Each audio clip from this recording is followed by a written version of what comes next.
ನಾಳೆ ಅಧಿವೇಶನ ಹಾಗೂ ರಾಜ್ಯಸಭೆ ಚುನಾವಣೆ ಇರುವ ಹಿನ್ನೆಲೆಯಲ್ಲಿ ವಿಧಾನಸೌಧದ ಸುತ್ತಲೂ ಸೆಕ್ಷನ್ 144 ಜಾರಿ ಮಾಡಿ ಆದೇಶ ಹೊರಡಿಸಲಾಗಿದೆ. ವಿಧಾನಸೌಧದ ಸುತ್ತಮುತ್ತ ನಾಳೆ ನಿಷೇಧಾಜ್ಞೆ ಜಾರಿಯಲ್ಲಿ ಇರುತ್ತೆ. ಇವತ್ತಿನಿಂದ 28ರ ಬೆಳಗ್ಗೆ 6 ಗಂಟೆಯವರೆಗೆ ನಿಷೇಧಾಜ್ಞೆ ಜಾರಿಯಲ್ಲಿ ಇರುತ್ತೆ. ವಿವಿಧ ರಾಜಕೀಯ ಪಕ್ಷಗಳು ಕೆಲ ಸಂಘಟನೆಗಳಿಂದ ಪ್ರತಿಭಟನೆ ನಡೆಯುವಂತಹ ಸಾಧ್ಯತೆ ಇದೆ. ಈ ಕಾರಣಕ್ಕಾಗಿ ವಿಧಾನಸೌಧದ ಸುತ್ತ ಸೆಕ್ಷನ್ 144 ಜಾರಿ ಮಾಡಲಾಗಿದೆ. ನಗರ ಪೊಲೀಸ್ ಆಯುಕ್ತ ಬಿ ದಯಾನಂದರಿಂದ ಈ ಆದೇಶ ಹೊರಡಿಸಲಾಗಿದೆ. ಹಲವಾರು ಸಂಘಟನೆಗಳಿಂದ ಹೋರಾಟ ನಡೆಯುವಂತಹ ಸಾಧ್ಯತೆ ಇದೆ.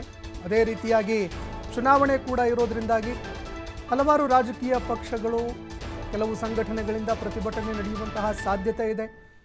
ಇದೇ ಕಾರಣಕ್ಕಾಗಿ ಯಾವುದೇ ಗೊಂದಲಗಳು ಉಂಟಾಗಬಾರದು, ಅದೇ ರೀತಿಯಾಗಿ ಯಾವುದೇ ರೀತಿಯಾದಂತಹ ಸಮಸ್ಯೆಗಳು ಎದುರಾಗದಂತೆ ವಿಧಾನಸೌಧದ ಸುತ್ತಲೂ ಸೆಕ್ಷನ್ 144 ಜಾರಿ ಮಾಡಿ ನಿಷೇಧಾಜ್ಞೆ ಹೇರಲಾಗಿದೆ. ಇವತ್ತಿನಿಂದ 28ರ ಬೆಳಗ್ಗೆ 6 ಗಂಟೆಯವರೆಗೆ ನಿಷೇಧಾಜ್ಞೆ ಜಾರಿಯಲ್ಲಿ ಇರುತ್ತೆ. ಹಲವಾರು ರಾಜಕೀಯ ಪಕ್ಷಗಳು ಕೆಲವು ಸಂಘಟನೆಗಳಿಂದ ಪ್ರತಿಭಟನೆ ನಡೆಯುವಂತಹ ಸಾಧ್ಯತೆ ಇರುವ ಹಿನ್ನೆಲೆಯಲ್ಲಿ ಸೆಕ್ಷನ್ 144 ಜಾರಿ ಮಾಡಲಾಗಿದೆ.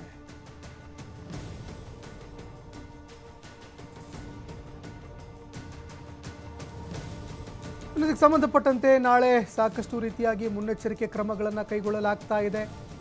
ಒಂದೆಡೆ ರಾಜ್ಯಸಭೆ ಚುನಾವಣೆ ನಡೀತಾ ಇದೆ ನಾಳೆ, ಅದೇ ರೀತಿಯಾಗಿ ಅಧಿವೇಶನ ಕೂಡ ಇರುತ್ತೆ. ಹೀಗಾಗಿ ಅಧಿವೇಶನ ಇರೋದ್ರಿಂದಾಗಿ ಬೇರೆ ಬೇರೆ ಪಕ್ಷಗಳು ಹೋರಾಟ ಮಾಡುವಂತಹ ಸಾಧ್ಯತೆ ಇದೆ.